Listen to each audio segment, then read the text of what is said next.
Hello! When last we left our heroes, they had discovered an underground gambling hall after getting some information from someone who just calls himself a friend. So they went there and they asked around to find out who the guy is who has information and dirt on people. Because essentially they want some information on the spy master Malakir.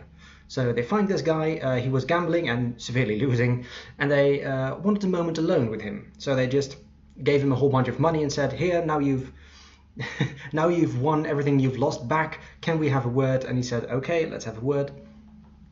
And yeah, they basically asked, do you know anything about Malakir, like who she is and where she lives? At which point this guy said, do you know the difference between iron and steel? To make iron, you just get some ore, chuck it in a furnace, it doesn't even have to be that hot, and then you know, within a few hours, you have a decent sword. However, the sword can very easily break or chip and be useless to you. Steel takes a lot more effort and money to make, and the forge has to be kept hot for much longer, but it's a much more reliable resource. So, are you here for iron or for steel? Basically asking them, do you want this one favor, or do you have to go through a lot of effort, but then you can basically always count on me? And the player said iron, which, okay, fair enough. They were ordered to go to a specific bar where a certain dwarf would be, kill him, and then take his custom-made iron ring as evidence that they killed him. Some of you listening might find the loophole in this in this plan and how you can very easily cheat the system. So anyway, my players went there and they sort of formulated a plan to gamble with this person, make them lose so much money and get this dwarf more and more drunk until he'd eventually have to bet his ring. And it was a good idea. The dwarf was very rich though, and it was really taking a while. Okay, I need to back up just a little bit. There was a party of 4 people. The cleric was waiting outside the inn, just in case, or bar or tavern, whatever you want. The ranger was waiting at the bar, just in case. The fighter was gambling with this person, and the bard was just standing next to the table, essentially, buying them more and more drinks was the setup. So the bard I don't even remember the exact phrasing. It's a shame I didn't write that down. But what essentially happened is that he said, oh look, why don't you just put in your ring? We're really interested in your ring. And the fighter just went, no, don't say that, don't say that. Can we buy it from you? At which point the dwarf asked, sure, but why are you interested in this old thing? At which point the bard basically just blurted out, well, some people want you dead and we don't want to kill you. But if we bring them the ring, we don't have to kill you. At which point the fighter was really going, shut up, you shut up right now. But the dwarf, of course, fearing for his life and believing them and knowing why these underground thugs wanted him dead, he agreed, he gave them the ring, and he fled the city. So now they had the ring, this fake evidence that they killed this dwarf, and they went back to the underground gambling hall, expecting that this might bite them in the ass later, but not instantly. However, what ended up happening is they went downstairs and this guy who called himself a friend was waiting for them. All of the gamblers had left and there were just a bunch of mean, tough-looking thieves backing him up. Because what they had done in the past, they had helped Spy Master Malakir basically roll up an illegal operation in public.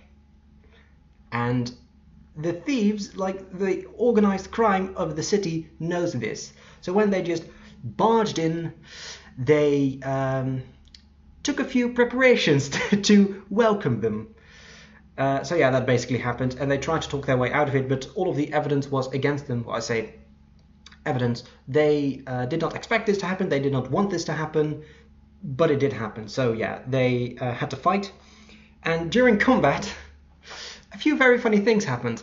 For example, 4 natural 20s were rolled, all by me, all against the same player, which happened to be the cleric. So the cleric was dying, then coming back to life, then dying again. Well, dying, you know, falling unconscious, whatever.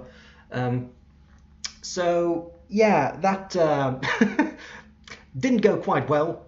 That was quite interesting, but they did all survive, thankfully.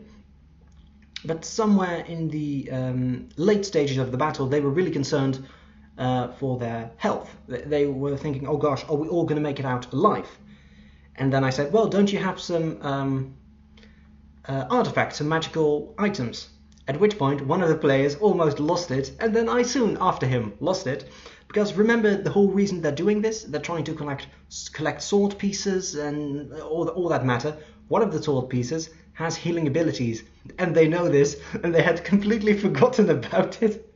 So that was a great moment. But yeah, eventually they won. They all survived in the end, despite the few times a single dwarf fell unconscious. They didn't kill all the thieves, however they did accidentally kill the guy who calls himself a friend. But the people who did survive, they just tied them up and questioned them, and then they just patiently waited inside the building for gamblers to come back, and as soon as they entered, they would whack them in the head with a shovel, tie them up, until they eventually encountered the guy they wanted the information from. They were able to extract the information they desired from this guy. The fighter did this because the guy was not keen on giving them this information whatsoever. So he took him by the collar and he just sort of held him over a stairwell, and in the basement that the stairwell led to, he saw all of the bodies of of the dead guards, the dead thief guards, and he said, this is what we did to your comrades and what we can also do to you. If you don't give us this information, we will start cutting slices from your legs until you talk.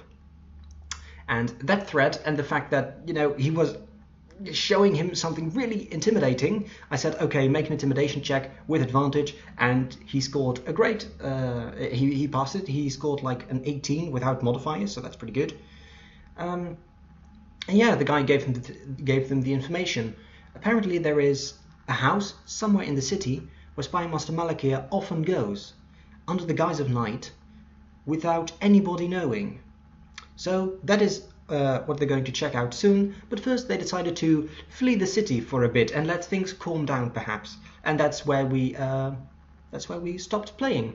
And I'm really curious what they're going to do next time. I have almost every time we play, at the end I have no idea what they're going to do. I have a few ideas what they might do, but I never know, and I really like that because it's just exciting and interesting. But yeah, that's it for today. That's all that happened, I think, during that time we got together. I'm going to edit this video and have lunch. Thank you for watching, and I'll see you next time.